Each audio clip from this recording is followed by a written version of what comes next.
کیا ایسا پہلے بھی کبھی ہوا ان کے ساتھ؟ ڈاکٹر نے ارحان سے اور کبیر ملک سے پوچھا تھا کیسا؟ ارحان نے لاسمجھی سے پوچھا تھا دل کا ساکت ہونا اور پھر خود ہی اس کا نارمل ہو کر دھڑکنا شروع ہو جانا۔ ڈاکٹر نے حیرانگی سے کہا تھا کیا بھائی کو ہارٹ اٹیک ہوا تھا؟ ارحان نے پریشانی سے پوچھا تھا کہ آنکھیں اب بھی نم تھی۔ میں اسے ہارٹ اٹیک نہیں کہہ سکتا، ڈاکٹر نے کندھے اچکاتے ہوئے کہا تھا۔ پھر اس بار کبیر ملک نے پوچھا تھا پھر یہ کہ مجھے معجزات پر یقین ہے، ایک ڈاکٹر ہونے کی حیثیت سے میں اسے تسلیم کرتا ہوں۔ انہوں نے سرد آ بڑھتے ہوئے کہا تھا کیا مطلب آپ کا کیا کہنا چاہتا ہے؟ کبیر ملک نے پھر سے پوچھا تھا۔ دیکھیے ہارٹ اٹیک ہونا اور دل کا ساکت ہونا الگ الگ بات ہے، اور آپ کے پیشنٹ کا دل ساکت رہا ہے کچھ منٹس اور پھر اس کے فوراً بعد اس نے ایک گہرا سانس لیا اور سب کچھ normal, heart beat, heart pulse, B P, everything be normal and my mind stick. ایک انسان جو چند منٹ پہلے موت کے منہ میں تھا، جس کو ڈیڈ قرار دینے والے تھے ہم، اس کا اچانک سے واپس آنا، سب کچھ نارمل ہونا۔ It's a miracle I must say, یا تو ان کو کسی کی دعائیں کھینچ لائی ہیں یا رب کی خاص عنایت ہے ان پر۔ ڈاکٹر نے مسکراتے ہوئے ساری تفصیل بتائی تھی۔ ہم چاہتے ہیں ہم انہیں مزید ایک دن انڈر آبزرویشن رکھیں، آپ چاہیں تو کل مل سکتے ہیں۔ ہی از نارمل۔ وہ پھر سے ہنسے تھے۔ تھینک یو ڈاکٹر، ارحان نے کہا تھا۔ شکریہ، میرا نہیں رب کا ادا کرے۔ بائی گاڈ، میں نے کچھ نہیں کیا۔ بے شک زندگی اور موت اس کے ہاتھ میں ہے، میں تو کوشش بھی چھوڑنے والا تھا، ڈاکٹر نے صاف لفظوں میں کہا تھا۔ بے شک، کبیر ملک نے کہا تھا۔ اس کے رپورٹس لے کر دونوں باہر کی طرف آئے تھے۔ کیا کہا ہے ڈاکٹر نے؟ تاشا بیگم نے ارحان کے قریب جاتے ہوئے کہا تھا۔ ڈاکٹر نے کہا کہ خدا کا واسطہ ہے کہ اس کی جان چھوڑ دے، اسے مزید اذیت مت دے ورنہ وہ مر جائے گا۔ ارحان نے اونچی آواز میں ہاتھ ملک کی طرف دیکھتے ہوئے کہا تھا یا اللہ۔ تاشا بیگم نے سنتے ہی دل پر ہاتھ رکھا تھا اور آنسو بڑی آنکھوں سے ارحان کو دیکھا تھا۔ شادی تو اس کے حریم سے ہی ہوگی، میں دیکھتا ہوں کہ کیسے نہیں کرتا یہ شادی، یہ سب ڈرامے ہیں۔ انہوں نے ارحان کے سامنے کھڑے ہوتے ہوئے کہا تھا سیریسلی بڑے پاپا، یہاں تکلیف نہیں ہو رہی آپ کو؟ انہیں ان کے دل پر ہاتھ رکھتے ہوئے کہا تھا اس دل میں احساسات جذبات ہیں، آپ کا دل نہیں لرزا یہ کہتے ہوئے کہ سب ڈرامے ہیں؟ آپ کا اپنا بیٹا آپ کا خون تڑپ رہا ہے، بستر مرگ پر ہے، اور آپ کو ابھی بھی پارٹی کی ٹکٹ کی پڑی ہے، اس کھوکھلی نام نہاد دولت سے ملنے والی جھوٹی محبت کی فکر ہے آپ کو؟ انہیں ایک ایک لفظ چباتے ہوئے ادا کیا تھا۔ سے بڑے ہو ارحان، یہ سب خاندان کی عزت کے لیے ضروری ہے، انہوں نے قرضدار آواز میں کہا۔ تو عمل اپنی جگہ کھڑی پوری ہلی تھی، نہ تو انہیں ہاسپٹل کا خیال تھا اور نہ ہی کسی کے جذبات کا۔ خاندان کی عزت، کیا خوب کہی آپ نے، خاندان کی عزت آپ کی اپنی بیٹی کی خوشیوں سے بڑھ کر ہے۔ چلیے مجھے بتائیے کب تک یہ رہے گا سب کچھ؟ کبھی نہ کبھی تو ختم ہوگا نا۔ آپ نے کیا آپ حیات پیا ہوگا آپ نے؟ اس نے نفرت سے دیکھتے ہوئے کہا تھا۔ چٹا اپنی اور میری حیثیت مت بلو ارحان، تمہاری اتنی بکواس سن رہا تو اس لیے کہ تم میرے جگر کا ٹکڑا خون ہو ہمارا، ورنہ ٹانگوں پر نہ کھڑے ہوتے۔ بتا دیتا اپنے بھائی کو کہ جلد یا بعدی جب بھی ٹھیک ہو حلیم کو سے اپنانا ہی ہوگا۔ ایک لفظ پر سخت لہجہ اختیار کرتے ہوئے جانے کے لیے مڑے تھے۔ آپ ایک بات اچھے سے یاد رکھیے گا مسٹر حیات ملک، ارحان کبیر ملک یہ ہونے نہیں دے گا، کہہ کر وہ آئی سی یو کی طرف بڑھا تھا۔ دیکھا تم نے، ایک گندگی گھر میں رکھ کر اب وہ دوسری گندگی لانے کی کوشش کر رہے ہیں ہمارے گھر۔ ملک حیات کے گھر میں جس کو دنیا جانتی ہے اس کی ہی بہن ہے وہ، پتہ نہیں کس منحوس گڑی میں ان بدوحوں نے ہمارے معصوم بیٹوں پر نازل ہو کر ہماری خوشیاں برباد کی ہیں۔ انہوں نے عمل کا بازو پکڑ کر جھنجھوڑ کر کبیر ملک کی طرف دیکھتے ہوئے کہا تھا۔ بھائی چھوڑیے اس کو، آپ ایسا کر گھر جائیے، ہم گھر پر بات کریں گے۔ کبیر ملک نے عمل کا بازو چھڑواتے ہوئے کہا تھا جو زار و قطار ہوتی۔ چھوڑوں گا تو میں اب ان بہنوں کو کسی سے بھی نہیں، آج ان دونوں کی وجہ سے میں نے اپنے بیٹے پر ہاتھ اٹھایا، اور دوسرا تکلیف میں ہے صرف اور صرف ان دونوں کی وجہ سے جنہوں نے کبھی کوئی مشکل نہیں دیکھی، جن کی آنکھوں میں کبھی آنسو نہیں، سب کچھ ان کی وجہ سے ہو رہا ہے۔ اب غصے میں لمبے لمبے سانس لیتے عمل کو لال انگارہ آنکھوں سے دیکھے تھے۔ بھائی جان پلیز ریلیکس، آئی پرامس سب ٹھیک ہو جائے گا۔ کیوں بی پی ہائی کر ہی اپنا گھر جائیے پلیز۔ عمل تم ارحان کو دیکھو بیٹا، انہوں نے عمل کو وہاں سے ہٹانا چاہتا۔ ہاں دفع کرو اس کو میری نظروں کے سامنے سے، ورنہ جان سے مار دوں گا اسے، انہوں نے غراتے ہوئے کہا تھا۔ عمل وہاں سے روتے ہوئے نیچے ہاسپٹل کے گارڈن میں آ گئی تھی۔ کیا ہو گیا آپ کو؟ ایک کمزور سی لڑکی سے کس قسم کی انسیکیورٹی ہے آپ کو؟ بیٹیاں تو سب کی سانجھی ہوتی ہیں، اب وہ اس گھر کی بہو ہی نہیں بیٹی بھی ہے، جیسے نشرا اس گھر کی بیٹی ہے، تاشا بیگم نے سمجھاتے ہوئے کہا تھا۔ تم سب لوگوں کا دماغ خراب ہو گیا ہے۔ وجود کم حیثیت حیات ہاؤس کی بیٹی تف ہے تم لوگوں پر۔ انہیں کبیر ملک تاشا بیگم کی عقل پر ماتم کرتے ہوئے کہا تھا اور وہاں سے چلے گئے تھے۔ پتہ نہیں بھائی جان آپ کا غرور کب ختم ہوگا، کب آپ یہ سمجھیں کہ آپ جو کچھ یہ کر رہے ہیں کل کو آپ کے حق میں ہی بہت برا ہونے والا ہے۔ کبیر ملک نے ان کی پشت سے دیکھتے ہوئے کہا تھا، سچ کہا تھا میرے نبی نے اپنے آخری خطبہ حجت الوداع میں کہ کسی عربی کو کسی اجمی پر، کسی اجمی کو کسی عربی پر، کسی گورے کو کسی کالے پر، کسی کالے کو کسی گورے پر کوئی فوقیت حاصل نہیں۔ فضیلت کا معیار صرف اور صرف تقویٰ ہے۔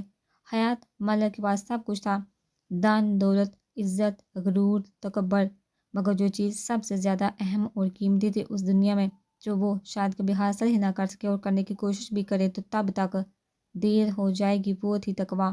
ڈاکٹر کے بتانے کے بعد علیہ نے دونوں ہاتھ اٹھا کر خدا کا شکر ادا کیا تھا۔ اس کی اکڑی ہوئی سانسیں بحال ہوئی تھی۔ وہ ڈاکٹر کے پیچھے ان کے کیبن میں گیا تھا اور اس کے پیچھے ہی علیہ بھی گئی تھی، جبکہ ڈالٹن اور نشرا باہر کھڑے تھے۔ کیا ہوا doctor? Is every thing okay? سبحان نے کرسی پر بیٹھتے ہوئے کہا تھا۔ یس سب ٹھیک ہے، مگر ہم ابھی تک یہ اندازہ نہیں لگا پائے کہ اصل میں آپ کے پیشنٹ کو ہوا کیا تھا۔ ڈاکٹر نے سبحان کی طرف دیکھتے ہوئے کہا تھا، مطلب ان کو ہارٹ اٹیک نہیں ہوا تھا مگر ان کا دل ساکت ہو گیا تھا۔ ڈاکٹر نے حیرانگی سے کہا تھا، کیا کہہ رہے ہیں آپ؟ میں خود ایک ڈاکٹر ہوں، اپنی غیر متوقع بات کیسے کر سکتے ہیں؟ ہاں نے بھی حیرانگی سے پوچھا تھا، نہیں میں نہیں جانتا میں اتنی غیر متوقع بات کیسے کر سکتا ہوں، مگر جو میں نے دیکھا میں وہی بتا سکتا ہوں۔ ان کی سانسیں ٹوٹی پھوٹی چل تھی مگر ان کا دل نہ خون پمپ کر رہا تھا نہ چل رہا تھا، نو موومنٹ، مگر کچھ ہی منٹس بعد سب کچھ نارمل ہو جاتا، ایسے جیسے انہیں کوئی بیماری ہی نہیں تھی۔ یہ سب ان پروڈکٹیبل ہے یا پھر مرزا انہوں نے سبحان کی طرف دیکھتے ہوئے کہا تھا، اٹ از میریکل، اللہ تو سب کر سکتا ہے۔ اگر وہ اپنے کسی نبی کو یہ گن دے سکتا ہے کہ وہ مردوں میں جان ڈالے ان کے حکم سے، تو پھر میرا خدا خود کیا نہیں کر سکتا؟ کچھ چیزیں انپریکٹیبل ہوتی ہیں، ناممکن ہے۔ نہیں، اس بار علیہ نے ڈاکٹر کو جواب دیا تھا، میں یہ سب اپنی آنکھوں سے دیکھ چکا مگر مجھے یہ پھر بھی ناممکن لگ رہا ہے، نہیں یقین آ رہا۔ ایک مریض بالکل ڈیڈ ہو گیا، وہ وینٹیلیٹر پر ہو، کچھ منٹس میں وہ ایسے جیسے اسے کوئی بیماری نہیں۔ میرے لیے یہ ناممکن ہے، I mean how is this impossible? Doctor نے علیہ کی طرف دیکھتے ہوئے کہا تھا، مطلب وہ آپ بالکل ناممکنات کو ممکن کرنا ہی تو میرے رب کا کمال ہے۔ سبحان کی بات کرتے ہوئے علیہ بولی تھی، ہماری ہولی بک میں ہے، قرآن پاک، اس میں ایک سورت ہے، سورت بقرہ، جس میں رب تعالیٰ ارشاد فرماتے ہیں، اللہ وہ محبوب برحق ہے کہ اس کے سوا کوئی لائق عبادت نہیں ہے، سب کو تھامنے والا ہے، اسے نہ اونگ آتی ہے نہ نیند، جو کچھ آسمانوں میں اور جو کچھ زمین میں ہے سب اسی کا ہے۔ کون ہے جو اس کی اجازت کے بغیر اس سے کسی کی سفارش کر سکے؟ جو کچھ لوگوں کے روبرو ہو رہا ہے، جو کچھ ان کے پیچھے ہو چکا ہے، سب اسے سب معلوم ہے۔ لوگ اس کی معلومات میں سے کسی چیز پر بھی دسترس حاصل نہیں کر سکتے۔ ہاں جس قدر وہ چاہتا ہے اسی قدر معلوم کروا دیتا ہے۔ اس کی بادشاہی اور علم آسمان اور زمین سب پر حاوی ہے، اسے ان کی حفاظت کچھ بھی دشوار نہیں۔ وہ بڑا عالی رتبہ اور جلیل القدر ہے، اس لیے ہم مسلمانوں کا ماننا ہے، بلکہ پاکیزگی ہے جو ہم انسانوں کی عقل سے بھی محوی ہے، جہاں ہماری نہ سوچ جاتے، نہ وہم، نہ گمان، اللہ پاک کی رسائی وہاں تک ہے۔ وہ 7 پردوں میں چھپی ہوئی چیزوں پر اور ظاہری چیزوں سب پر دسترس رکھتا ہے۔ وہ کبھی کبھی دکھاتا بھی ہے، ظاہر بھی کرواتا ہے اپنی قدرت، اپنی بادشاہی، اپنی شہنشاہی، مگر جتنا وہ چاہے دکھا سکے، جتنا وہ چاہتا ہے کہ ہمیں معلوم ہے بس اتنا ہی۔ جیسے آج اس نے اپنی بادشاہی دکھائی، بے شک وہ جلیل القدر ہے، سب سے بڑی عظمت اور شان والا۔ علیہ نے مسکراتے ہوئے بڑے واضح طریقے سے سامنے بیٹھے ڈاکٹر کو کہا تھا، are you Muslim? Anyhow, little princess, I agree with you and I want to read your holy book. Mind it, read it very soon. It's impressive. Doctor نے مسکراتے ہوئے علیہ کی طرف دیکھتے ہوئے کہا تھا، yes you must read it, آپ کو بہت نالج ملے گا اور آپ کی زندگی میں بہت زیادہ آسانی آئیں گی، اللہ آپ کو بھی اپنی رحم لے لی، آمین۔ علیہ نے مسکراتے ہوئے کہا تھا، ڈیفینیٹلی آئی ول، آپ چاہیں تو اپنے پیشنٹ سے مل سکتے ہیں، کچھ گھنٹوں کے مزید آبزرویشن کے بعد آپ انہیں گھر بھی لے جا سکتے ہیں۔ ڈاکٹر نے مسکراتے ہوئے کہا تھا، تھینک یو ڈاکٹر۔ انہوں نے یک زبان ڈاکٹر کا شکریہ ادا کیا تھا، وہ جانے کے لیے اٹھے تھے۔ Little fairy for you, doctor نے علیہ کو پکارتے ہوئے اپنے دراز میں سے چاکلیٹ نکال کر اس کی طرف بڑھائی تھی۔ جزاک اللہ آئی تھینک یو، علیحا نے خوش ہوتے ہوئے چاکلیٹ لی تھی اور باہر کی طرف دونوں بڑے تھے۔ کیا کہا ڈاکٹر نے؟ ان دونوں کے آتے ہی نشا اور ڈالٹن نے آگے بڑھ کر پوچھا تھا۔ مائنر سا ہارٹ اٹیک تھا بٹ اب وہ ٹھیک ہے، سبحان نے کہا تھا۔ واٹ ہارٹ اٹیک کیسے؟ کیا اس نے کسی بات کا ٹیسٹ لیا؟ آپ نے کچھ کہا اسے؟ اس نے سبحان کو گھودے ہوئے پریشانی سے کہا تھا۔ میں کیا کہوں اسے؟ کچھ مجھے نہیں پتا، سبحان نے نشا کے سوال پر گڑبڑاتے ہوئے کہا تھا۔ اسے ہوش آنے دے، یہ تو وہی بتائے گی سب کچھ۔ ویٹ کیا آپ اس کی زبردستی شادی کروا ہیں؟ اس نے انگلی اٹھاتے ہوئے پھر سے اسے گرا تھا۔ واٹ دماغ سیٹ ہے تمہارا؟ کچھ بھی بول رہی ہو؟ سبحان کو اب اس کی بات پر غصہ آیا تھا۔ ڈاکٹر میں نے لیہا نے اسے اشارہ کرتے ہوئے تھوڑا نیچے ہونے کا کہا تھا اور اپنا کان قریب لانے کا۔ She is best for you, I mean future's wife. انہوں نے اس کے کان کو قریب لاتے مسکراتے ہوئے کہا تھا اور ڈالٹن کا ہاتھ پکڑے آئی سی یو کی طرف بڑھی تھی۔ میں نہ سب سمجھتی ہوں، یہ لیہا بھی اب کی کان میں یہی کہہ کر گئی ہے نا کہ دیکھو ہمارے بتائے بغیر کیسے پتہ چل گیا کیوٹ گرل کو کتنی سمجھدار ہے کیوٹ گرل۔ نشا نے خود کو دانت دیتے ہوئے کہا تھا۔ میرا بس ہوش فہمی ہے، کچھ نہیں، اپنی سمجھداری کی دکان نہ ہو دیتا کہ ہمیں دور رکھو بیوقوف، سبحان نے آگے کی طرف قدم بڑھاتے ہوئے کہا تھا۔ سبحان اگر آپ نے زہر اور اس کے پیار کے درمیان آنے کی کوشش کی یا پھر اس کی زبردستی شادی کرنے کی کوشش کی تو میں آپ کا وہ حل کروں گی کہ ساری زندگی یاد رکھیں گے۔ جیمنائی والی اسٹوری تو آپ کو یاد ہی ہوگی۔ اس نے اس کا بازو پکڑ کر اپنی طرف کرتے ہوئے کہا تھا۔ ریلی تم نے کیا دو دلوں کو ملانے کا ٹھیکہ اٹھایا ہوا ہے یا تم پیار کی شادیاں کروانے والی ماسی ہو؟ چھوڑو میرا بازو۔ سبحان نے غصے سے اپنا بازو چھڑواتے ہوئے کہا تھا۔ وہ ہیلو، کہاں سے ماسی لگتی ہوں میں؟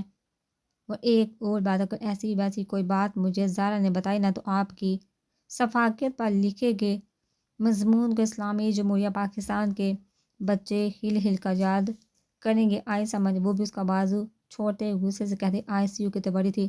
پاگل، نان سینس، اسٹوپڈ، اسے کوئی سمجھائے زارا دید ان حرفات سے کتنی دور ہے، وہ عام لڑکیوں جیسی نہیں۔ اس نے غصے سے لمبے لمبے سانس لیتے کہا تھا۔ اف، میں کیسے اسے معصوم سمجھ گیا، یہ اور معصوم سب میری غلطی۔ اس نے اپنے غصے کو اندر دباتے ہوئے کہا تھا۔ پتہ نہیں اس کے دوست کیسے اس کی بک بک برداشت کرتے ہیں، کہتے ہوئے وہ خود کو نارمل کرتے ان تینوں کے پیچھے گیا تھا۔ اسے ہوش آ گیا تھا، ہلکی ہلکی آنکھیں کھولے ہوئے یہ سمجھنے کی کوشش کر رہا تھا کہ وہ ہے کہاں، پر وہ تو حال میں تھا اور نکاح ہو رہا تھا اور پھر اس کے آگے اسے کچھ یاد نہیں آ رہا تھا۔ آنکھیں کھولی تھی تو پتہ چلا کہ ہاسپٹل میں ہے۔ اس سے پہلے اسے یاد تھا کہ وہ اپنی مہندی اور نکاح کی تقریب میں تھا۔ یا اللہ وہ نکاح نہ ہوا ہو۔ اس نے آنکھیں بند کر کے دل سے دعا کی تھی، میں حریم کے ساتھ زیادتی کر جاؤں، اسے اس کے حصے کی خوشیاں نہیں دے پاؤں گا۔ میرا پیار، میری چاہت، میری محبت، میرا عشق، میرا جنون، میرا ہوش صرف اور صرف زارا درید ہے، اس کے علاوہ کوئی نہیں۔ کاش میں تمہارے معاملے میں ہر احتیاط رکھتا۔ انہیں نم آنکھیں شدت سے باندھ گئی تھی اور اس پر نیند حاوی ہونے لگی تھی۔ تقریباً 10 منٹ ہی مشکل سے آنکھ لگی ہوگی کہ پسینے سے شرابور ہوتے آنکھیں یکدم کھولی تو لمبے لمبے سانس لینے لگا تھا۔ یہ کیا دیکھا میں نے؟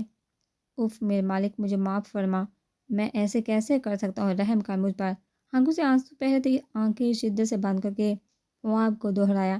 دیکھتا کیا ہے کہ روزہ رسول صلی اللہ علیہ وآلہ وسلم کی جالی میں ہاتھ تھامے ہچکیوں سے رو رہا ہے اور زبان پر یہ لفظ ہے کہ میرے مالک، میرے آقا، میرے محبوب کے صدقے میری داد رسی فرما، میری جولی میں زارا دے ڈال دے۔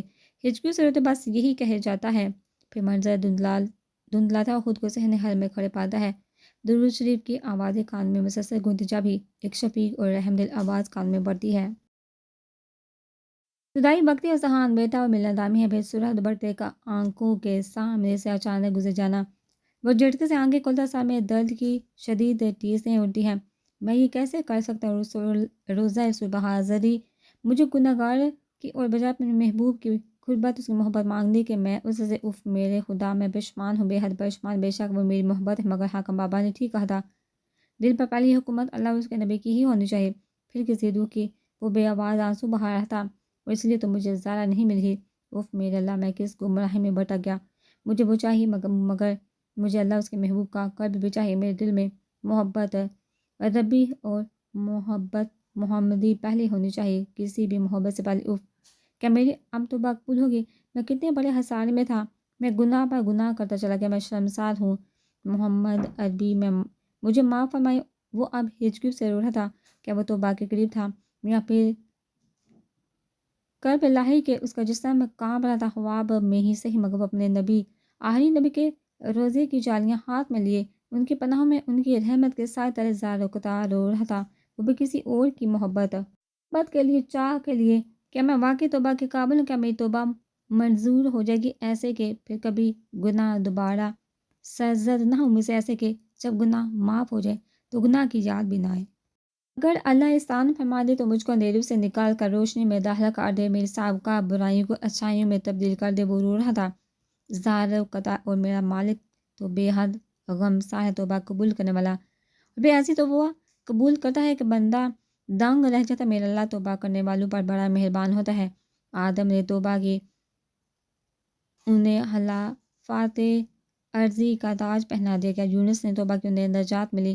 ہر توبہ کرنے والے کو اللہ نے اپنا قرب عطا فرمایا۔ شرط صرف یہ ہے کہ توبہ صدقہ دل سے کی جائے اور اپنے آپ کو اس راستے سے الگ کر دیا جائے جس سے راستے پر غلطی کے دوبارہ ہونے کا امکان ہو۔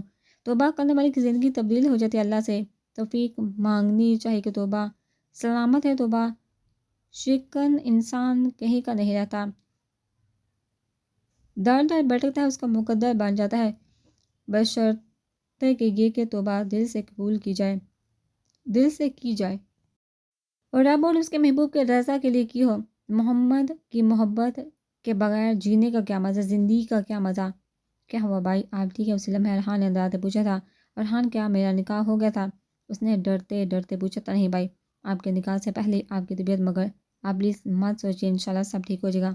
اماں تو یہ آپ ریسٹ کرے۔ اس نے اس کا منہ اپنے ہاتھوں سے صاف کیا تھا اور اذہان کے دل نے شکر کا کلمہ پڑھا تھا۔ باقی اس کا رب اس پر ہی تو مہربان تھا۔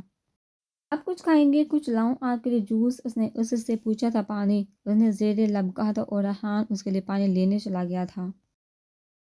خدائی وقتی ہے، ملن دائمی ہے، اس نے ذہن باز زور دیا تھا ان لفظوں کو یاد کر کے۔ یہ آواز تو بالکل حکم بابا کی آواز سے ملتی ہے۔ کیا میرے علاوہ وہاں حکم بابا بھی تھے؟ اور وہ صورت بٹا، اس نے اپنی کن پٹی کو اس سے ہلایا تھا، اس کا سر پھٹا تھا۔ اس نے پھر سے آنکھیں بند کی جب اپنے ماتھے پر نرم لمس محسوس ہوا تھا۔ ماما کی چاند کیوں تکلیف دیا تھا؟ مجھے بھی، خود کو بھی۔ تاشا بیگم نے ماتھے پر بوسہ دیتے کہا تھا۔ ماما میں ٹھیک ہوں۔ اسے اپنی ماں کی بھی کوئی حال پر ترس آیا تھا، جن کی آنکھیں رو رو کر سوجی ہوئی تھی۔ کتنا ہنوار کر رہا تھا وہ خود کے ساتھ ان کو بھی۔ کیسا ہے میرا شیر؟ کبیر ملک نے آگے بڑھ کر بال میں انگلیاں پھیرتے ہوئے کہا تھا۔ چاچو میں ٹھیک ہوں، پاپا کہاں ہیں؟ اور عمل سب تو تھے وہاں مگر وہ اپنے باپ کو ڈھونڈ رہا تھا۔ عمل ارحان کے ساتھ ہے اور یار تمہارے پاپا یہیں تھے، بس ابھی ضروری کال آئی تھی، میں نے ہی بھیجا، ایمرجنسی تھی۔ انہوں نے صاف جھوٹ بولا تھا اور ذہان کو یقین نہیں آتا اس جھوٹ پر۔ وہ جانتا تھا کہ انہیں اس کی بیماری سے زیادہ اس کے سسرال کی ناراضگی کی فکر تھی۔ پاپا ناراض ہوں؟ واہ یار، اتنا ڈوب کر عشق کون کرتا اپنے چاچو سے؟ کہاں ہوتا نا، اس سے ملواتا تو تم کہتے۔ کبیر ملک نے اس کی بات کاٹے ہوئے کہا تھا۔ چاچو آپ ماما کے سامنے کہہ رہے ہیں، یہ نہ ہو، یہ یہیں پر مولوی کو بلا لیں۔ اس نے ماں کی طرف دیکھتے ہوئے کہا تھا۔ اب جہاں میرا بچہ کہے گا اس کی ماں بھی وہیں راضی ہوگی۔ مجھے ذہان تم چاہیے، تمہاری خوشیاں چاہیے میری جان۔ انہوں نے پھر اس کے ماتھے پر لب رکھتے ہوئے کہا تھا۔ واہ بابی، یعنی اب ہم سب مل کر ڈھونڈ سکتے ہیں ذہان کی زارا کو۔ انہوں نے ہنستے ہوئے کہا تھا۔ بڑے پاپا آپ کی ساری پلاننگز منٹوں میں اڑا دیں گے۔ ارحان نے اندر آتے ہوئے کہا تھا۔ ان کو چھوڑو، نہیں مانتے تو نہ مانے، مجھے اب بس اپنے بیٹے کی خوشیوں کی پرواہ ہے۔ انہوں نے ارحان کو دیکھتے ہوئے کہا تھا، جو اب دھکے سے ٹیک لگایا ارحان کا لایا ہوا جوس پی رہا تو بتاؤ ارحان کہاں ہے وہ؟ کبیر ملک نے پوچھا تھا۔ نہیں جانتا چاچو، خود ڈھونڈ ڈھونڈ کر تھا کیا ہوں، وہ بے بس، میں بے بس ہوں۔ کہتے ہوئے اس کی آنکھوں میں نمیاں تھی جیسے سب نے باقاعدہ نوٹ کیا تھا۔ عمل مل جائے گی چاچو کی جان، مل جائے گی چاچو کی جان۔ انہوں نے اس کا کندھا تھپ تھپایا تھا۔ تاشا بیگم نے اس کا ہاتھ پکڑ کر تسلی دی تھی۔ اسی لمحے عمل آئی تھی اندر۔ کیسی طبیعت ہے ذہان بھائی آپ کی؟ اس نے ڈرتے ڈرتے پوچھا تھا۔ تم اتنا سارا میری وجہ سے روئی ہو؟ اس کی سوجی آنکھیں دیکھتے ہوئے کہا تھا۔ اب وہ ذہان کو کیا بتاتی کہ وہ حیات ملک کے ڈھانڈنے کے بعد کعبے سے ہاسپٹل کے لان میں بیٹھی روتی۔ ادھر آؤ۔ عمل بیٹا کہاں تھی؟ ملک نے اسے اپنے پاس بلایا تھا۔ وہ انکل میں، یہ تو زیادتی ہے عمل۔ انہوں نے فوراً اس کی بات کاٹی تھی۔ کیا ہوا انکل؟ عمل نے ناسمجھی سے پوچھا تھا۔ ذہان بھائی، بھابھی، بڑی ماما اور میں انکل ناٹ فیئر یار، نشا تم وہاں بیٹھی ہو اور جو بیٹی یہاں ہے وہ مجھے انکل کہتی، یہ کہاں کا انصاف ہے بھائی؟ مجھے بھی پاپا بولا کرو نا۔ انہوں نے اس کے سر پر ہاتھ رکھا تھا۔ جی پاپا، اس نے ارحان کی طرف دیکھتے ہوئے کہا تھا۔ میں کتنا خوش قسمت ہوں، میری دو بیٹیاں ہیں، بہت سے تو میں بھی تو خوش قسمت ہوں، میری دو بہنیں ہیں۔ رضا نے بھی مسکراتے ہوئے کہا تھا، اور میں بھی خوش قسمت ہوں، میری بھی دو بیٹیاں ہیں۔ تاشا بیگم نے بھی مسکراتے ہوئے کہا تھا، ارے بھائی مجھے بھی خوش قسمت کر دو، مجھے بھی دو بیویاں چاہیے۔ ارحان نے معصوم منہ بنا کر کہا تھا، کیوں ہڈیاں توڑوانی ہے مجھ سے؟ کبیر ملک نے ڈانٹنے کے انداز میں کہا تو سب ہنسنے لگے تھے۔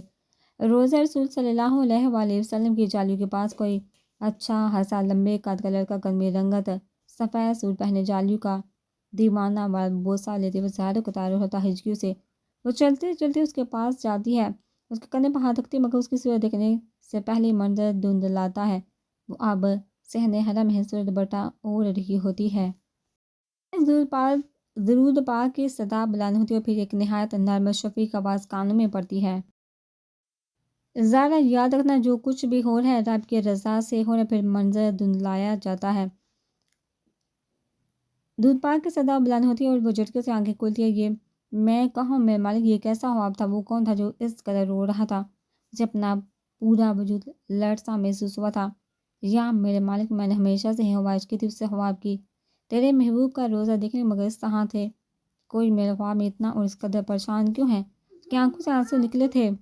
کہا تھا کہ لاسٹ ٹائم وہ گھر پر تھی، علیحا اسے پانی پلا رہی تو پھر اس کے بعد اسے کچھ یاد نہیں، تو پھر اس طرح ہوا میں روزہ رسول دیکھنا اور پھر کسی کو روتے دیکھنا، وہ صورت بٹا صحن حرم اور وہ آواز، سب کچھ اللہ کی رضا سے ہو رہا۔ آواز بالکل حکم بابا جیسی تھی۔ اس نے ذہن پر زور دیتے سوچا تھا، یہ کون سا نیا اشارہ ہے میرے مالک؟ پھر اسے برسوں کی جانے والی دعا شدت سے یاد آئی۔ وہ روز اپنے رب سے یہی دعا تو کرتی تھی کہ اے میرے مالک، میں نے زندگی کی تمام خواہشات کو ترک کر دیا، ایک خواہش باقی ہے، کعبہ کو دیکھنے کی خواہش ہے، اس جبین کی خاک کو پلکوں سے چننے کی خواہش، مجھے کعبہ کے غلاف اس سیاہ رنگ سے عشق ہے، انتہا کی حد کا عشق۔ میرا دل چاہتا ہے میری آنکھ کھلے تو سامنے کعبہ، وہ حرم کا صحن، وہاں کا حسن حجر اسود، وہ کعبے کا غلاف، وہ حوض کوثر، مقام جبرائیل، وہ روح پرور مناظر اور تیز بارش برسے۔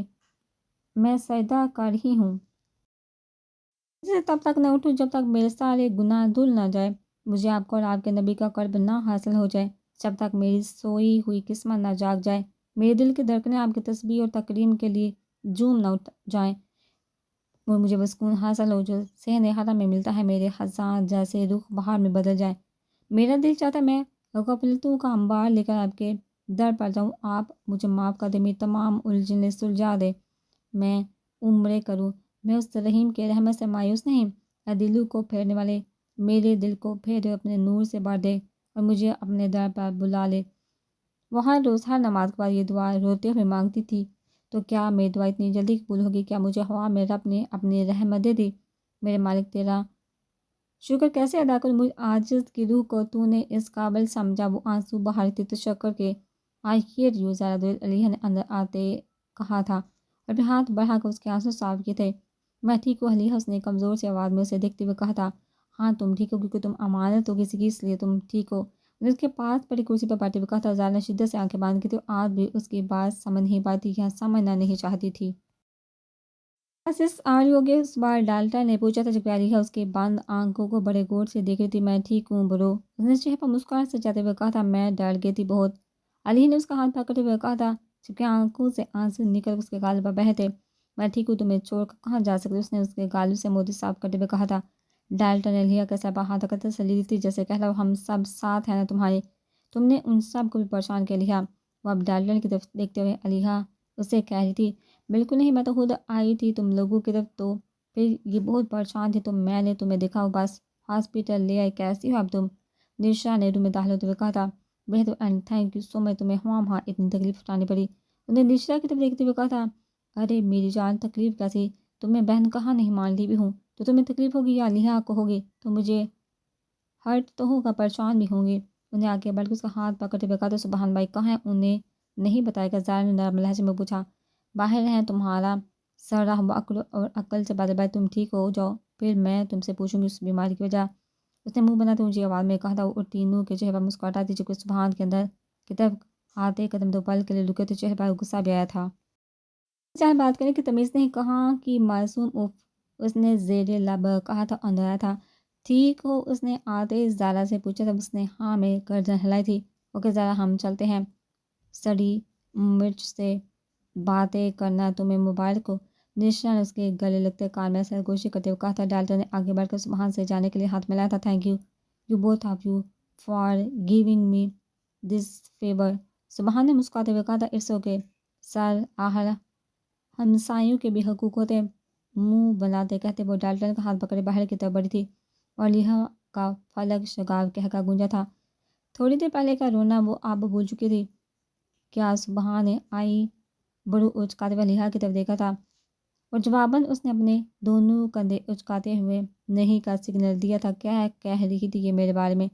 اب ان دونوں سے پوچھا تھا۔ تعریفیں کر رہی تھی بہت زیادہ۔ اف، آپ کی سوچ ہے۔ علیہ نے سیریس ہوتے ہوئے کہا تھا، تم چلاک کو ماسی، مجھے سب پتہ ہے۔ سبحان نے اس کے سر پر چپل لگاتے ہوئے کہا تھا۔ زارا اور وہ اس بار دل کھول کر ہنسی تھی۔ وہ کبیر ملک کے ساتھ گھر آ گئی تھی۔ وہ تھوڑی دیر پہلے اسے تاشا بیگم کی کال تھی کہ ارحان آ ہے گھر تو اس کے ہاتھ ہاسپٹل کے لیے کھانا بھجوا دے۔ ملازم کو کھانے کا کہہ کر وہ شاور لینے چلے گئے تھے۔ زارا کی طرف سے پتہ نہیں کیوں اس کا دل پریشان ہو رہا تھا۔ گیلے بالوں کو کمر پر بکھیر لے اور ٹاول کو ٹائرس پر ہینگ کر کے کمرے میں تو ارحان دروازہ کھول کر اندر داخل ہوا تھا۔ الماری سے کپڑے نکال کر وہ موبائل چارج پر لگا رہا تھا جب وہ اس کے سامنے آ کر کھڑی ہوئی تھی۔ احسان بھائی کیسے؟ اس نے ہچکچاتے ہوئے پوچھا۔ ٹھیک ہے، اس نے موبائل میں چارجر پن لگاتے ہوئے کہا تھا۔ ارحان مجھے تم سے بات کرنی، مجھے تم سے کوئی بات نہیں کرنی۔ عمل ہاسپٹل میں تھوڑا ایموشنل ہو گیا تھا تو تمہیں حق آ جبکہ میں جانتا تم اس قابل بھی اس سنان کو ہی سمجھتی ہو۔ ارحان نے اس کی بات کرتے ہوئے کہا تھا، آئی ایم سوری۔ ارحان اس نے اس کا ہاتھ پکڑتے ہوئے کہا تھا، اٹس اوکے۔ انہیں ہاتھ چھڑایا تھا، تم ایسے کیوں کر رہی ہو میرے ساتھ؟ وہ بے بس ہوئی تھی۔ ہٹو سامنے سے، مجھے بہت کام ہے۔ تو نے اسے سامنے سے ہٹانا چاہا تھا۔ دیکھو ارحان، میں مانتی ہوں کہ مجھ سے غلطی ہوئی ہے، میں یہ بھی مانتی ہوں کہ تم ہرٹ ہوئے ہو، مگر دھوکہ تو میرے ساتھ بھی ہوا ہے۔ وہ شخص جسے میں نے اپنی زندگی سے بڑھ کر چاہا، مجھے میری بہن کو ذلیل کرنا چاہتا تھا، مجھے بھی تو اس بات نے ہرٹ کیا ہے۔ میں بھی تو ٹوٹی ہوں، مجھے تم سے محبت نہیں، میں چاہ کر بھی نہیں کر پاؤں گی۔ میری زندگی میں آنے والا شخص سنان تھا، ہے اور رہے گا، چاہے اس نے مجھے دھوکہ دیا ہے، مگر میں اس کی محبت کے سہارے زندگی گزار لوں گی، اس کے دھوکے کے سہارے۔ تم سمجھو میری تکلیف کو بھی۔ انہیں روتے ہوئے کہا تھا، تم عمل جانلی بھی ہو، تم اپنے شوہر کے سامنے کھڑی ہو کر کسی غیر مرد کی محبت کا اعتراف کر رہی ہو۔ انہیں غصے سے مٹھیاں بیندے ہوئے کہا تھا۔ اس وقت وہ یہ سب سن کر جس تکلیف سے گزرا تھا عمل کو شاید اندازہ بھی نہ ہو۔ جانتی کو تمہیں یہ سب سن کر تکلیف ہو رہی، مگر میرے بس میں نہیں، تم ایسا کرو، مجھے ابھی کے ابھی طلاق دو، فارغ کر دو، میں کہیں بھی چلی جاؤں گی۔ اس نے اپنے آنسو پوچھتے ہوئے کہا تھا، کر دوں گا تمہارا یہ شوق بھی پورا، لیکن تب جب زارا مل جائے گی، مگر اس سے پہلے کہ تم نے اس سے سنان کی محبت کی مالا جب بھی میرے سامنے یا اس سے ملنے کی کوشش کی تو ٹانگیں توڑ دوں گا تمہاری۔ آہستہ میں دونوں بازو سے اسے زور سے پکڑے خود کے قریب کرتے اس کی آنکھوں میں آنکھیں ڈال کر اسے کہا تھا۔ اس کی بھیگے بالوں کی خوشبو، گیلا وجود اور اتنے قریب کہ قربت نے پل بھر میں ارحان کے دل کی دنیا ہلا دی تھی، مگر اگلے ہی لمحے اسے گہری نظروں سے دیکھتے سے جھٹکے سے چھوڑتے وہ باہر نکلا تھا اور وہ روتے ہوئے بر پر بیٹھی تھی۔ جاؤں گی، ضرور جاؤں گی، تم مجھے روک نہیں سکتے، روتے ہوئے بس وہ یہی کہہ جا رہی تھی۔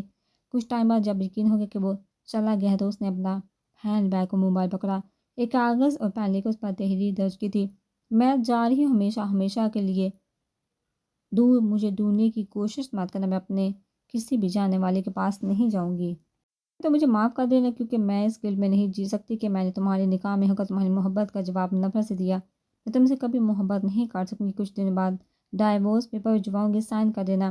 پیپر سے پڑھ کے وہ بڑی خاموشی سے ملک ہاؤس سے باہر نکلی تھی، عمل روتے ہوئے۔